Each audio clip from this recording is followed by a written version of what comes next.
Hi, it's Writing Wednesday. I'm in my car and I'm on a quest to find the perfect notebook.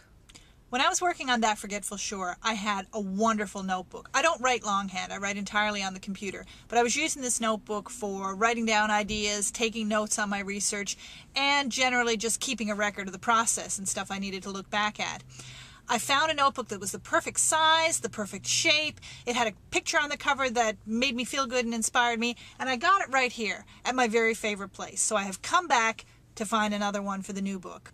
I have to admit, when I say this is my favorite place, I feel a little guilty. I don't know how well you can see the building behind me, but I'm sure you can see enough to tell that it's a big chain bookstore with a big chain coffee shop. And I know that as a writer, I should be supporting, especially as a writer who publishes with a small press, I should be supporting independent bookstores, right? But the fact is, here in St. John's, this big chain bookstore was so successful when it came in, there are no independent bookstores left.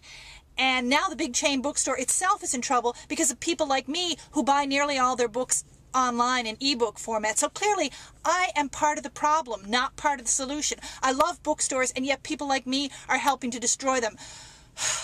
But there's going to be a lot more time to talk about this later because, believe me, we will be back again. Today, the mission is clear. Quest, find the perfect notebook. Let's stay focused.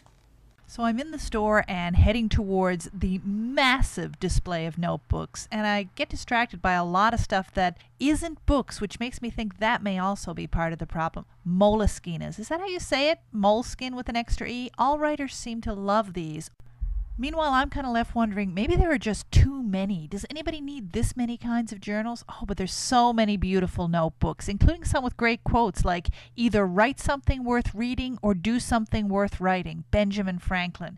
That would be a great writer's notebook. Oh, a Scrabble notebook. I love this so much. But they all have the same flaw. They're not spiral bound, and I've learned from hard experience I can only write in a spiral bound notebook, like this one. But in this one, I feel like the quote on the front is trying a bit too hard. Oh my, some of them are just way too specific. Hey, the inspiring quotes. YOLO, wake up and live. These are spiral bound, but they seem too thick. They're bulky. I don't need that many pages.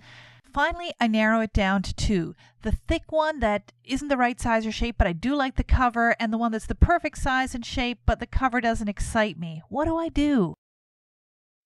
So, what did I finally choose? I went with Gandhi.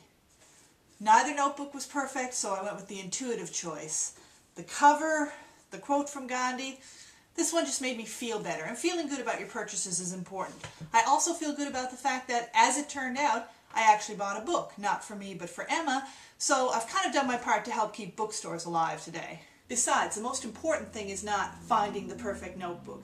As a writer, it's so easy, or at least for me it's so easy, to get bogged down by details like finding the perfect tools or creating the perfect writing environment, making everything just right, and it really becomes an excuse to procrastinate and avoid actually writing. So I figure the most important thing is not finding the perfect notebook. The most important thing is actually writing something in it. Don't even get me started on the perfect pen. That's a subject for another day.